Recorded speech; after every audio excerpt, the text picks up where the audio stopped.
Inshallah. This paper is the philosophy of law. The current module is entitled Ambedkar and Law. The objectives of this module are to understand the Ambedkarite concept of law. This module was written by Arvind Narayan from the Alternative Law Forum, Bangalore. I'm Akash Singh Rathore from Lewis University of Rome. So we all know the basic truism that Dr. Ambedkar is the father of the Constitution, or one of the main architects of the Constitution. We also know he was a great lawyer. But beyond these two vague sorts of truisms relating Ambedkar and the law, do we have any concrete understanding of Ambedkar's concept of law? There hasn't been much work, in fact, to discuss, to put together that Ambedkar had a unique set of ideas about law that can then be extracted to constitute a kind of Ambedkarite philosophy of law. So this module is going to take up that task. We can understand Ambedkar's concept of law by focusing on three distinct themes. First, the idea of law in Dr. Ambedkar's corpus, in the body of his work, is an understanding of law beyond state law. And this is quite an original conception. We'll get into what this means in the first part of the module. Secondly, the key Ambedkarite conception of law is that law can function as a counter-majoritarian force. So as a counter-majoritarian force, this law can be mobilized on the side of the Dalits, on the side of a minority, against the laws of Hindu society. So to conceive of law as counter-majoritarian is also an original conception, since many definitions of law, you can think of Rousseau and others, sees it as expressly the will of the majority. Thirdly, there are some legal concepts that Dr. Ambedkar introduced into Indian discourse that were missing for 50 years of Indian constitutional history, but have suddenly made reappearance as new forms of oppression unfold. And specifically, I'm referring to the concept of constitutional morality that Dr. Ambedkar put forward, which has recently found expression in Supreme Court cases over the last few years. So what we're going to do is take up each of these innovations of Ambedkar's theory of law or philosophy of law in turn in this module. Let's begin with the first one, law beyond the law of the state. The innovation in Dr. Ambedkar's theory of law is that the notion of law as a command is not limited to the state, but moves beyond what is legitimized by the state to what society sanctions. So let's think about this in some detail. Law as command, where do we get this idea? In the second module on the history of philosophy of law from Austin to Ratz, we discussed John Austin's fundamental contribution to the modern concept of law. John Austin had stated that law is a command issued by the sovereign under threat of sanction that is followed by an obedient community. So we have these extremely important moments in the basic definition of law to which many lawyers continue to hold as the paradigm definition of law. Law is a command issued by a sovereign with the threat of sanctions that people are obedient to. Now, what is Dr. Ambedkar saying? Dr. Ambedkar is saying that this command to which people are obedient because of the threat of sanctions is not only issued by the sovereign, by the state, but rather the sovereign can be understood to be a religious community. So in that sense, law is beyond state law if what everybody in society is following is not necessarily the law of the state, but the law of religious orthodoxy. There's a more detailed discussion of this idea of law beyond state law is undertaken in Dr. Ambedkar's The Annihilation of Caste. Here's a citation from that work. Custom is no small thing as compared to law. It is true that law is enforced by the state through its police, power, and custom, unless it is valid, is not. But in practice, this difference is of no consequence. Custom is enforced by people far more effectively than law is by the state. This is because the compelling force of an organized people is far greater than the compelling force of the state. So now let's move on to the second innovation in Dr. Ambedkar's thinking about law. And this we refer to as law understood as a counter-majoritarian instrument. In the context of majoritarian caste bias, the coercive force of the law needs to be mobilized on the side of right and on the side of morality.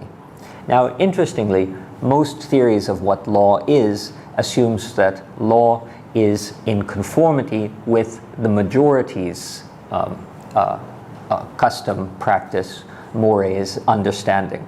So if we had a system of laws that was perpetually in violation of what the majority wanted, we would have a radically destable society. Consequently, we normally conceive of law as a majoritarian instrument. Dr. Ambedkar's innovation is to suggest that the coercive force of the law, remember the threat of sanctions is always there for law to be law, that this coercive force should be used to manipulate, to educate, to alter the majoritarian will, to alter the majority's conception of what is just, what is moral, and what is right, rather than understanding law as implementing what the majority thinks is just, moral, and right. So as Dr. Ambedkar puts it, sin and immorality cannot become tolerable because a majority is addicted to them or because the majority chooses to practice them.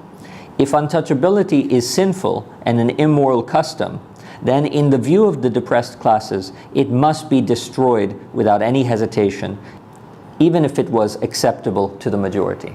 So in this passage, Dr. Ambedkar is articulating this expression that majority will, if it is immoral and not in tune with justice, should not become law, and the coercive force of law needs to be deployed in order to alter the majority's conception of what is moral, right, and just. So this is a deeply innovative idea of how the law can be used, and it quite frankly flies in the face of most positivist ideas of law. You can understand more about legal positivism in the early modules in this paper. Now, the form that counter-majoritarian power of the law took during Dr. Ambedkar's lifetime was fundamentally through two specific legal regimes. We're going to discuss these two legal regimes in turn. The first is making untouchability a criminal offense in the Constitution, and the second legal regime is the Protection of Civil Rights Act 1955. So we'll discuss these two legal regimes and see them as examples of the way that Dr. Ambedkar viewed the power, the coercive power of the law, as being an anti-majoritarian instrument. So something that the minority could use to alter the morality of the majority. And keep in mind that there's no positivist understanding of law that can tolerate this. So let's discuss the first one. Article 17 of the Indian Constitution reads, under the title Abolition of Untouchability, untouchability is abolished and its practice in any form is forbidden. The enforcement of any disability arising out of untouchability shall be an offense punishable in accordance with law. So notice this, there's a command, untouchability is abolished. There's a sanction, untouchability is an offense punishable in accordance with law. It's a declaration of the sovereign, of the state, and the question is, will it be followed by the community of the majority? So Dr. Ambedkar's notion here is that we have an anti-majoritarian piece of legislation, and not any piece of legislation. It's built into the fundamental framework of Indian law as Article 17 of the Constitution. That minoritarian interest gets imposed upon the majority and sanctioned through the command and punishment that is a prerogative of the sovereign. So the prerogative of the sovereign is being manipulated by a minority in order to alter the morality and conception of justness of the majority. This is a very unique way to understand how law can operate within society. It doesn't express the general will, it alters the nature of the general will. In a speech in 1930 at the Roundtable Conference, Dr. Ambedkar first articulated this idea that would finally be realized as Article 17 of the Constitution. Dr. Ambedkar declared at the Roundtable Conference, I quote, "First of all, we want a fundamental right enacted into the Constitution which will declare untouchability to be illegal for all public purposes. We must be emancipated from this social curse before we can at all consent to the Constitution. And secondly, this fundamental right must also invalidate and nullify all such disabilities and all such discriminations as may have been made hitherto." So what's fascinating is to see that Dr. Ambedkar articulates this in 1930 in precisely a counter-majoritarian manner, and it gets taken up almost word for word nearly 17 years later in Article 17 of the Constitution. The second legal regime, which exemplifies Dr. Ambedkar's innovative idea that law is not just a majoritarian instrument, but quite to the contrary, can be used in an anti-majoritarian manner, is the Protection of Civil Rights Act 1955. While recognition in the Constitution of the enforcement of any disability arising out of untouchability was important, so Article 17 is of course of utmost importance, but this constitutional prohibition won't have any impact, won't have any traction unless it finds statutory expression. In other words, something that's stated merely in the Constitution as an article or fundamental right needs to be implemented statutorily as an act of Parliament so that the punishment can be realized. You know, if the Constitution doesn't articulate the mode, manner, and methods of punishment for violating the articles, they mean nothing at all. So every constitutional basic right needs to be translated into a statutory provision, and those statutory provisions then correspond to penal codes, so the manner in which violation of the statutory provision will be punished. So an idea in the Constitution has to take 3 steps before it can be realized as a law by people living under that constitutional regime. The way that Dr. Ambedkar saw to implement this idea in the Constitution was through this Protection of Civil Rights Act 1955. But interestingly, the act was put forward under another name. This bill was moved in Parliament as the Untouchability Offences Bill in 1954. Now, intriguingly, Dr. Ambedkar opposed this title, Untouchability Offences Bill, in 1954. As a consequence, it took another year for this bill actually to become implemented. It became implemented as the Civil Rights Untouchables Protection Act. Now, what's the difference between these two titles? Why was Dr. Ambedkar so concerned about this? Well, Article 17 already shows that the practice of untouchability is widespread and dominant in society. If we're going to move a bill to implement that article, then that bill needs to elevate the idea of what is going on in this prohibition. So Dr. Ambedkar's argument was, if we just have a law that says practicing untouchability is an offense, then people are going to think of the practice of untouchability or the violation of this law as just some kind of police influence on their freedom. In other words, Dr. Ambedkar wanted to elevate the conception of the dismantling of untouchability.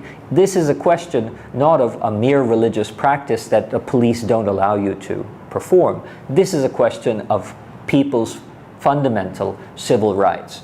So he said that if we call this an untouchability offenses bill, it's just going to lead to clashes between police and practitioners of untouchability. If we refer to it as a Civil Rights Protection Act, then people can actually more clearly identify that they are contributing to the nature of a good society by not practicing this, this form of discrimination.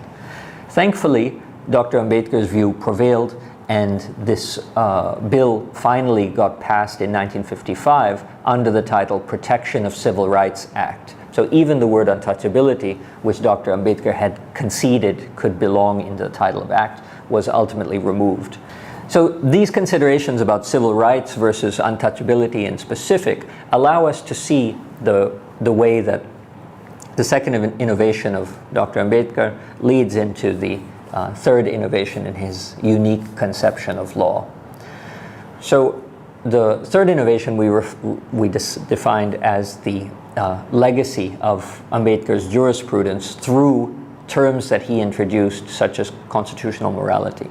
Prior to Dr. Ambedkar, nobody spoke about constitutional morality in the Constitutional Assembly debates. He introduced this term, and in the process of introducing the Constitution in Parliament, he spoke about constitutional morality at length. There are at least 3 references in Dr. Ambedkar's corpus to the notion of constitutional morality. The most famous reference was in the Constituent Assembly while presenting the draft Constitution. So this idea of constitutional morality is very powerful, and it's been referenced from time to time. But the first time that the concept, as propounded by Dr. Ambedkar, found a contemporary institutional resonance was when it was cited by Justice Shah in his very celebrated decision in the Naz Foundation versus Delhi. In a later module entitled Queering Law, we go into the Naz Foundation decision and see exactly how the idea of constitutional morality plays out. It's worth citing Justice Shah's evocation of this idea of constitutional morality, which he attributes to Dr. Ambedkar. Popular morality or public disapproval of certain acts is not a valid justification for restriction of the fundamental rights under Article 21. Popular morality, as distinct from a constitutional morality derived from constitutional values, is based on shifting and subjecting notions of right and wrong. If there is any type of morality that can pass the test of compelling state interest, it must be constitutional morality and not public morality. This aspect of constitutional morality was strongly insisted upon by Dr. Ambedkar in the Constituent Assembly. So what we see is that in very forceful recent decisions, in this case the Naz Foundation decision, the idea that Dr. Ambedkar put forward of constitutional morality as being the favored morality for India is taken up by Justice Shah. The very moral foundation that makes us want to remove that sodomy is not to be trusted. Public morality doesn't have place in the practice of law. What has place is the higher notion of constitutional morality, which Dr. Ambedkar introduced. So Justice Shah uses this notion of constitutional morality in an attempt to do precisely what Dr. Ambedkar tried to do with the law when he mentioned constitutional morality. That is, use the law as a counter-majoritarian instrument. In the particular case of the Naz Foundation, as you can read about in the later module, Queering Law, the minority in question was the LGBTQ community, which is a very clear minority within the overall population of India. But the laws that are implemented, for example, the sodomy laws, make it a criminal offense to engage in certain private practices that are consensual. So Justice Shah evokes constitutional morality in a manner that allows us to see that the majority's opinion should not tyrannize minorities' access to civil rights. In this respect, the second innovation of Dr. Ambedkar is intimately tied up to the third innovation, which is the introduction of a term like constitutional morality. To sum up, we've discussed three innovations of Dr. Ambedkar that are peculiar understandings of the law. So moving well beyond the truism that we all have that Dr. Ambedkar is the chief architect of the Constitution and that he was a brilliantly educated lawyer, we find in fact that Dr. Ambedkar had substantive, innovative conceptions of jurisprudence, not only that were introduced into the Constitution and subsequent later statutory provisions, but that also continue to inspire judicial understanding today, such as that we witnessed in the Nas Foundation case by Justice Shaw. In Dr. Ambedkar's writing, one finds a clue that to achieve change, one needs to challenge the prejudices in the inner world. In other words, the intimacy of one's beliefs. But this inner world is beyond the reach of the law. The law can't regulate what you think, what you believe. It can only get implemented at the moment that you start to exercise or realize those beliefs through practice and action. But it is the ground for righteous law which, working together, would bring about the possibility of a just society in Dr. Ambedkar's understanding. So by reinterpreting what the meaning or significance of those actions are through law and through discussions beyond law, we can finally attempt to elevate people's beliefs. And that was one of the fundamental teachings of Dr. Ambedkar's understanding of jurisprudence. Thank you.